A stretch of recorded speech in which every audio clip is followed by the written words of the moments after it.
Hi everybody, and welcome to week 6 in our series of 10 values that build strong families. As you recall, we're looking at the 10 commandments, and today we come to commandment number 6. And it's one of the shortest commandments. There's only 4 words in it, and it says this: you shall not murder. On Sunday we talked about the fact that the word that's translated murder here is a different word than the word kill. It doesn't say thou shalt not kill. It says you're not to murder. And there's 2 different words in the Hebrew language. We looked at the fact that what this commandment doesn't mean. It doesn't mean that we're not allowed or we're not permitted to kill animals. The Bible nowhere says that you're not allowed to eat meat. Now, if you want to be a vegetarian, that's fine, but it's not in the Bible. The other situation is war. When there are people's freedoms are being threatened, when there's evil, God says you're to go to war, you're to respond to that. And right now in Canada, you don't have to be very informed to know that we are in a war with an organization called ISIS, and it's a worldwide effort. This is an evil group, and God says that situation, it is not murder when you go out and fight a war like that and eliminate and kill the people that are behind it. Now, what were some of the things that we did talk about that are murder? And this is where it gets a little tough, and it actually gets quite close to home, and it touches us. We talked about suicide.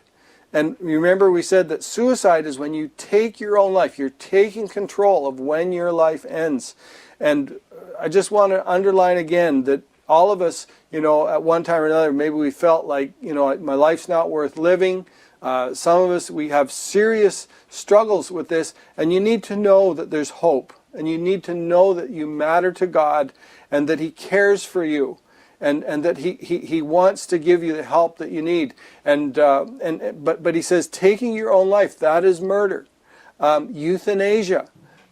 In our society today, this is on the table. We're discussing this. This isn't a hypothetical situation. Or abortion. We talked about that at length on Sunday. Once again, this is not something hypothetical. This is something that touches every one of us as Canadians. And so it's important that we know what God says about this.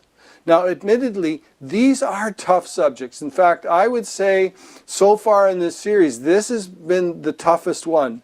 But they are realities of our life here in Canada right now. And you see, God wants you to know that life matters. That's why He gives us this commandment. When He says you're not to murder, when you're not to take another's life, what He's saying is life matters. It has immeasurable value.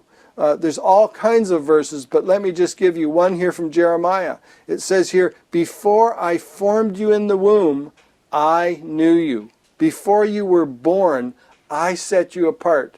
God has His eye on every individual. And He says your life matters, and the beginning of your life and the end of your life is something that is to be in God's hands.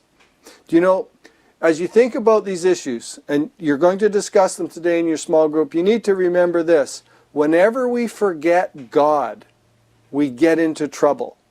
All through the Bible, there are examples of individuals and whole societies who forgot God, who ignored Him, who did not work Him into the equation of the decisions that they made, and they always got into trouble.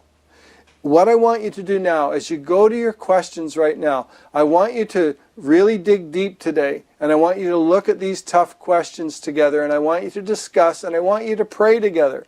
Take time to discuss these very real issues, because as followers of Christ, we need to remember this. We don't take our marching orders from any person or any government or any culture. Ultimately, we're following God, and He's the one that we belong to, and He wants us to keep Him first place in our lives. So take your questions today, dig in, open up and be free to share with one another. And I want you to be very sensitive to one another as you talk about these issues today. And I want to encourage you at the end to take a few minutes just to pray together, to pray for each other, and to pray for our country. And we just need to do that as the church, as God's family here. All right, have a great small group, and we'll see you next week.